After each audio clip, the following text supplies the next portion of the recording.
It's time to talk about the important issues for the natural state, and there's only one place to turn for that. Opportunity Arkansas's Nic Horton. You can find Nic's work at opportunityarkansas.org. And welcome back to First News, the Wednesday edition, just about 19 minutes in front of 8 o'clock. And now joining us is the CEO and founder of Opportunity Arkansas, Nic Horton. And Nic, welcome back to the show. How are you this week? Hey, it's great to be with you. Listen, Wednesday's become my favorite day of the week because I get to talk to you, Toby, so I'm excited. Very good. You know, I've been telling people that for a long time, so I'm glad that at least you realized it now. So that's a good thing. Did I see that Opportunity Arkansas celebrated its second birthday this week? Is that true? We did, yeah. Monday was our second anniversary. It's kind of hard to believe. You know, I've been telling folks in a lot of ways it feels like yesterday. In a lot of ways it feels like 20 years ago. Right.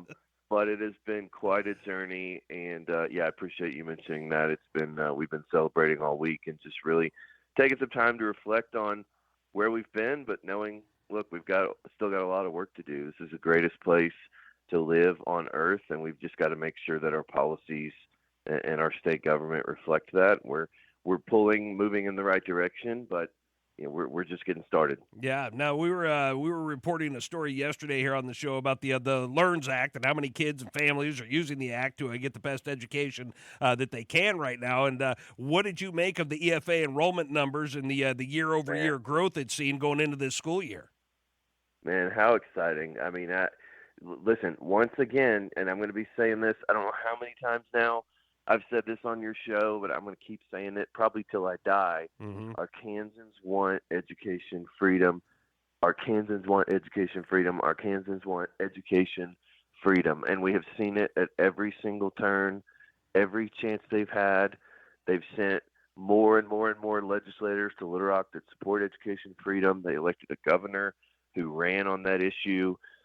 Every attempt by the radical left to undo it through the courts, through the petition process, has failed. And now you're seeing, look, last year we had 5,000 kids in the program. This year there were more than 17,000 applications. Yeah. And buckle up, because next year every child in the state of Arkansas is going to be eligible. And it's incredibly exciting. Because these are families, in so many cases, with kids with special needs, special learning needs, in failing schools and DNF school districts. These are families that have needed help for a very long time, and they're finally getting it. And these numbers are very clear that look, the cap for the year for this year's program is 14,000. And wow. We had 17,000 plus apply. Yeah, so way there's over. more demand. Yeah, that's right. So it's really exciting, and as a parent, as a uncle, as the son of a dad who worked 2.5 jobs to put me through homeschool and then a little bit of private school, and we went without so many things for so many years because we just didn't have the options that were good for us in the area that we lived. And Dad was willing to do whatever it took to make sure that we got a good education. Thank God he did. But not every family is able to make that happen. And there's a lot of sacrifice that goes along with that is tough, frankly. And so I'm just so excited for the future of our state and what this is going to mean. Nic, is there any concern with the rapid growth of the EFAs that more funding for the program will be needed sooner than later? Is that all taken care of right now? There's plenty of funding set aside for this. Look, Yeah. We've got a $1 billion budget the last 3+ years or so. You know, the last 5 years, we've had a $1 billion budget, 4 of those years. So we've got plenty of money. This is a priority for the legislature and for the governor. And look, what we're spending on the EFA program is about 2% of what we spend on the public education system. So it's funny, I saw one of the folks with the Arkansas Teachers Union out, screaming, the sky's falling, Chicken Little, everything you can imagine about how horrible this is going to be for the state budget.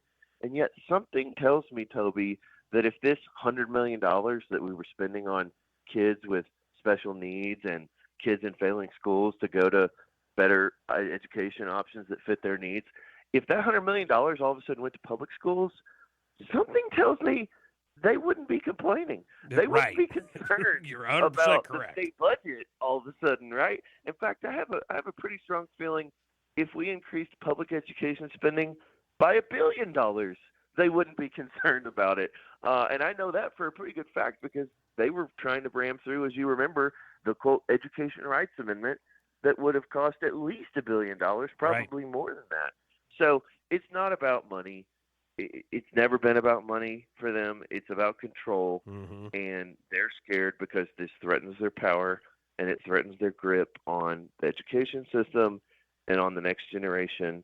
And that's really all it's about. But there's plenty of money set aside for this. And look, this is money that was going to be spent anyways.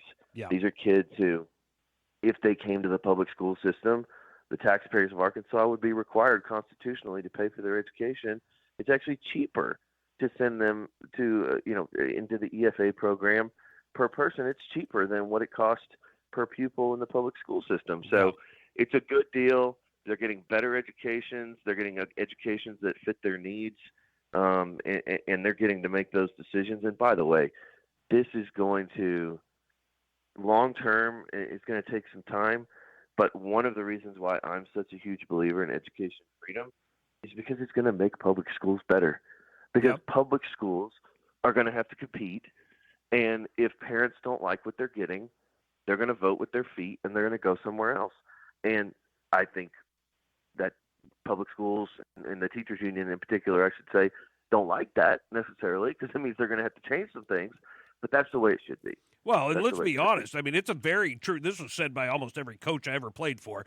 Competition breeds excellence, and that's a great thing. Sir. As you say, it'll raise the bar for the public schools, and this is, in my opinion, a great investment of money by our state, just because it makes smart kids in Arkansas, and that should make everybody happy because it moves the state along at a much better rate than it's ever gone. And so these are all good things. As we're talking with Nic Horton, the CEO and founder of Opportunity Arkansas this morning. Nick, another issue with a positive response this week is the new foster care numbers that came out. It appears foster care is going down in our state, meaning more kids are with families and forever type homes for them. And so can you talk about how our state is achieving that right now? Wow. Yeah, I can't say enough about the Sanders administration, Governor Sanders, DCFS, and Tiffany Wright, the leader of that agency over there, and all of DHS that are really working together in a new way with stakeholders across the state.